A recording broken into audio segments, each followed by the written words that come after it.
welcome back to my channel. It is finally time for the plant room reveal. I'm now finally at a point where everything's recovering and I'm starting over, and I'm happy with the attention I can give them now. It's gonna take a little bit of time to rehab some of them because obviously they're not just gonna get big and beautiful overnight, but I am finally back into the swing of things, and I'm ready to do a plant tour of the plant room, and hopefully the lighting is good enough in here. It is setting very quickly, so I'm going to do my best to get through everything now. So when you walk in the door, this is kind of what you see. This is actually like a clothes rack for a closet or to hang clothes on. I'm using it for plants, obviously. I wanted something that I could kind of hang plants on, but not have them directly in the window, because this is a south-facing window. This room gets very hot. It gets very dry. So I have humidifiers that go during the day. I have fans on. All of that kind of helps acclimate the room so that it's safe for both my reptiles as well as my plants. It is watering night, so you're going to see some of my fussier plants are begging to be watered because my watering needs have gone up significantly since moving the plants into this room, because again, it gets a lot of sunlight, it's hot, it's, you know.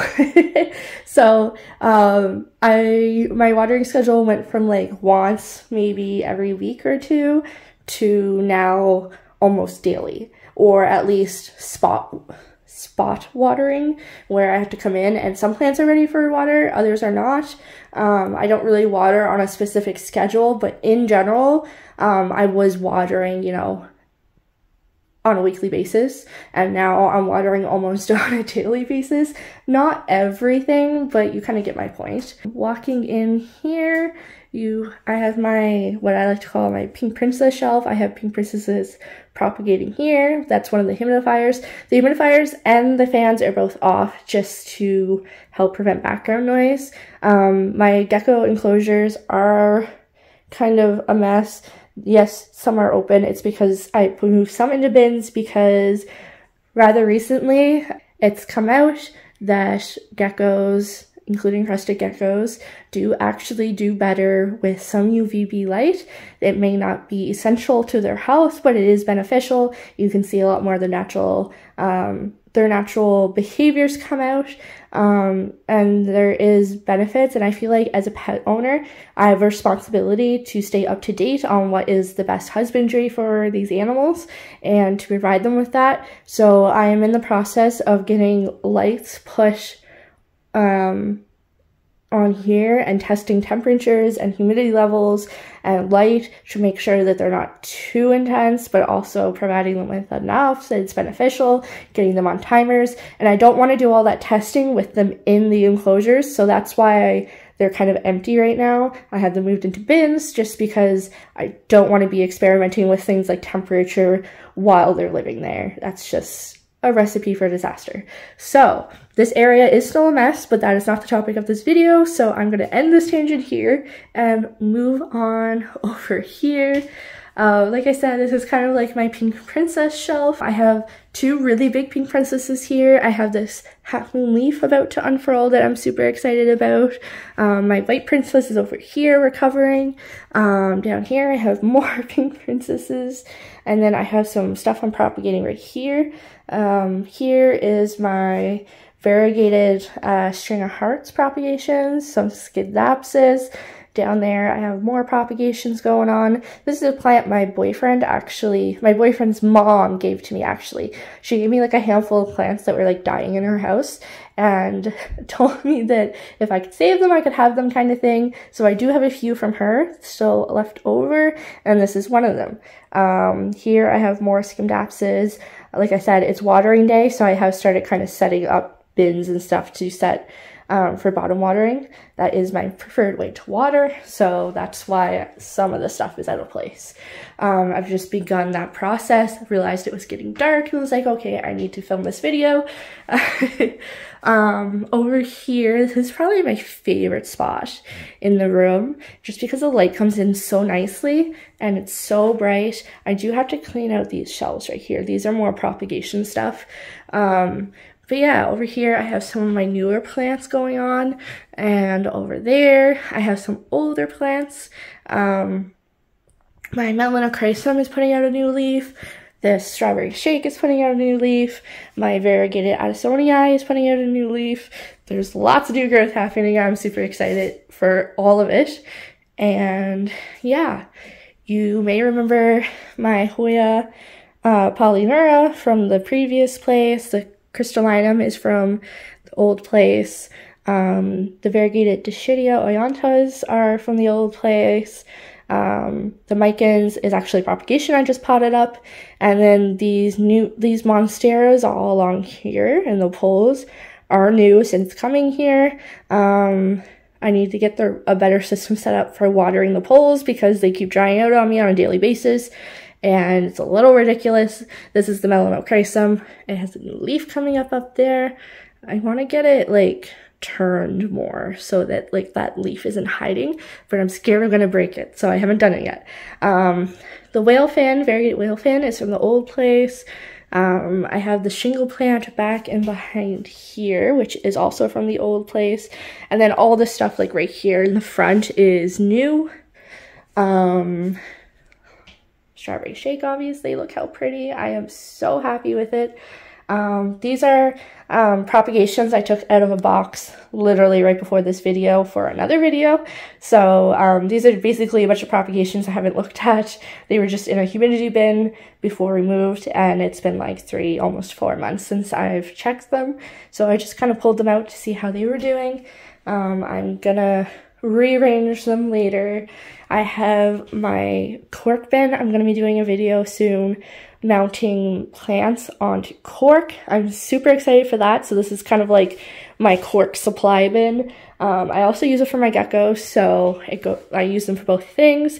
If you're looking for wood to mount your plants on, I highly, highly recommend cork because it's very, very light. It's very easy to hang, and it's not gonna, you know, it's when you get a plant on there that's been watered, it holds more weight, so you want something light to mount on. I did have previously plants mounted on birchwood cookies, and they were very heavy, and the risk of falling or doing damage to the wall or needing to find a stud and all that is just made so much easier if you use cork instead. So that's what I've started doing.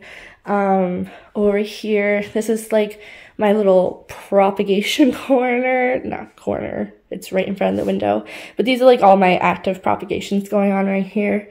My moss bin and some plants that are rehabbing right here.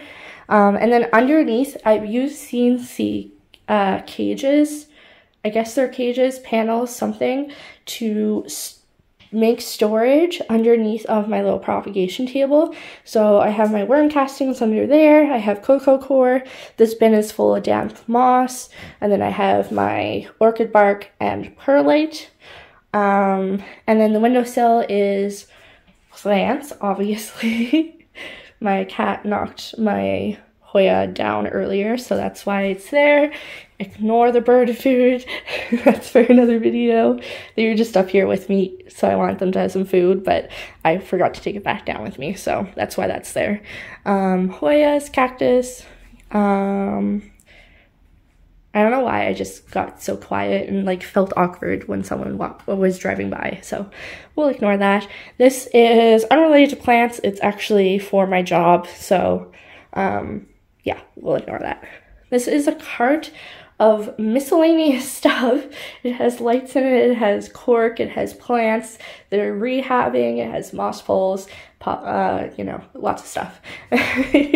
So that's just kind of my holding cart of things I need to organize. And then we're back over here to the hanging clothes rack that doubles as a plant rack. And here is my Silver Glory string of hearts. This is my begonia vine right here. Super pretty. Unfortunately, a lot died off in the greenhouse before I picked it up, but it does have new growth, so that's really promising to me. Just get like a look at these leaves up close. Like, look at that green color. It's so beautiful. And then one of my all-time favorite plants is always the Variegate String of Hearts. Nice full basket here. I'm also propagating a ton over there in those little pots. I have a strawberry ice down here. Again, they're kind of all in little bins at the moment because I'm getting ready to water. And I like to bottle water, so that's why that's there. This are my Pink Lady Peperomia propagations. A dead Sigonium that I was trying to propagate to throw him into a humidity bin, see if I can get the nodes going. This is my Hoya Catetii. Usually it is hanging, but I set them into saucers when I'm going to water so that there's not water dripping down onto the floor. So that's why it's kind of in a saucer at the moment.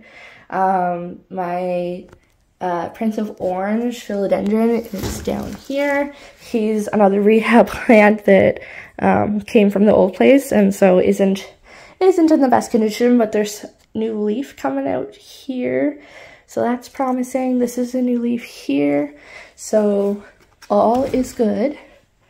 And then here is I think this is probably my oldest plant. I've had it for 4 or 5 years now. It's a Moonshine Sansevieria. When I got it, they were actually relatively rare and hard to get. So I love it. I still have it. Fortunately, it is a very tough plant. And it has managed to survive every single move over the last couple of years. I have an air plant, my one and only air plant that I'm attempting to keep alive, but apparently I'm bad at it. I think I'm gonna put it on a piece of cork and hang it on my wall. I have lots of wall space right here and here that I think would look good with plants mounted. Here is my lemon lime maranta and my red prayer plant and my Hoya longifolia, which needs water. It's managed to survive some pretty dire circumstances as well, so super happy with this guy. He's stuck around despite my neglect. And then my watermelon Dischidia, I really this summer, my goal is to get it to turn red and purple, like get the sun stress going on it, because I love the way it looks. It's so pretty. Even like this, it's super pretty, but I'm so excited. And then I'm gonna walk. The maranta down there is actually for the geckos, not me, so. And then if I walk back around here, there's actually some that you have to kind of look at from this angle, and one is that Begonia maculata that has replaced my boyfriend, and my Begonia maculata don't get along. Somehow, it's always that plant that my boyfriend manages to accidentally knock over or drop or hit or something.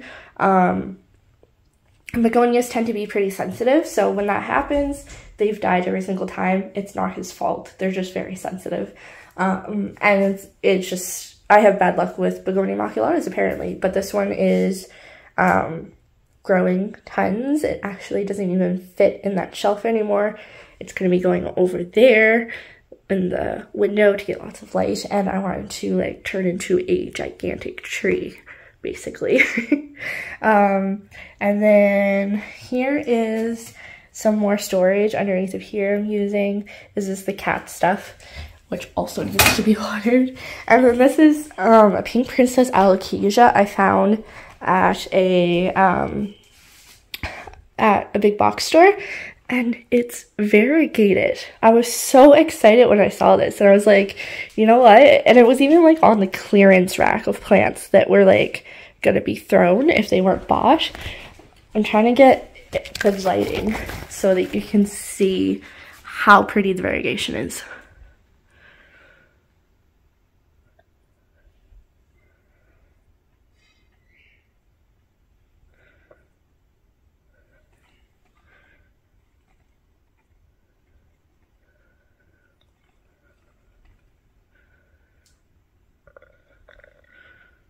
So yeah, I'm super excited for this guy. I love the variegation on it.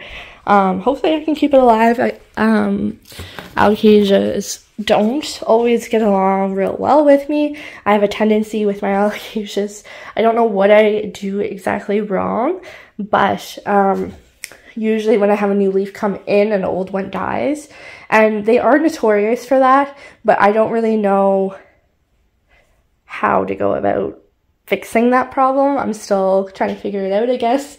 And here I just have some variegated Hoya ropes that I am propagating. This is my Hoya Sunrise. This is my variegated Hoya rope that my boyfriend got me for Christmas, I believe. This is what I got myself because I'm obsessed with variegated Hoyas. Another Hoya, pot of gold Hoya, my booby cactus, a Hoya I got in a plant trade, and this peperomia angulata is regrowing currently. This is my cactus that kind of died off, but it does have a little bit of new growth happening right there, so hopefully it'll be okay. This cactus is exactly what it looks like. I don't need to say it. And then my Hoya Weidii variegata that's survived since the old place. It's super exciting. I love this. I love this area. This is just the perfect plant corner right here. I just love that shot. So I'll just end it here in a good spot. I hope you guys enjoyed. Thank you so much for watching, and I'll see you in the video tomorrow.